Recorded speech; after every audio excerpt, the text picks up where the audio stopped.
দেখুন, যদি আপনার কোনো আর্থিক সম্বন্ধীয় বিশেষ কোনো মনস্কামনা থেকে থাকে, যেটা আপনি বহুদিন যাবৎ পূর্ণ করতে পারছেন না, বিভিন্ন ধরনের বাধা আসছে, বিঘ্ন আসছে, বহু চেষ্টা করছেন, বহু প্রয়াস করছেন কিন্তু কোনোভাবেই সেই আর্থিক সম্বন্ধীয় মনস্কামনা পূর্ণ হচ্ছে না। এমন ক্ষেত্রে কোজাগরী লক্ষ্মী পুজোর দিনকে রাত্রেবেলা ৯:৫৪ থেকে ১০:১২ এই সময়কালের মধ্যে ৩টি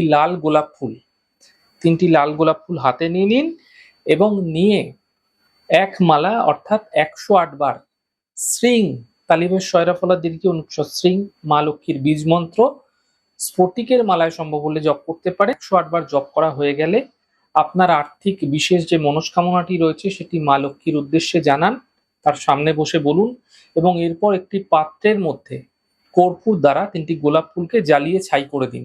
ছাইগুলো সেই দিনকেই জলে প্রবাহ করে দেবেন। আপনি দেখবেন এই ছোট্ট প্রক্রিয়া করার কিছুদিন পর থেকেই আপনার অর্থনৈতিক যে বিশেষ মনস্কামনা ছিল যেটি পূর্ণ করতে পারছিলেন না, বিভিন্ন ধরনের বাধা আসছিল, এমন ক্ষেত্রে সেই বাধা দূর হতে দেখতে পাবেন। তবে মাথায় রাখবেন রাত্রেবেলা ৯:৫৪ থেকে ১০:১২ এই সময়কালের মধ্যেই কিন্তু এই প্রক্রিয়াটি শুরু করবেন। দেখবেন আপনার মনস্কামনা পূর্ণ হতে দেখতে পাবেন।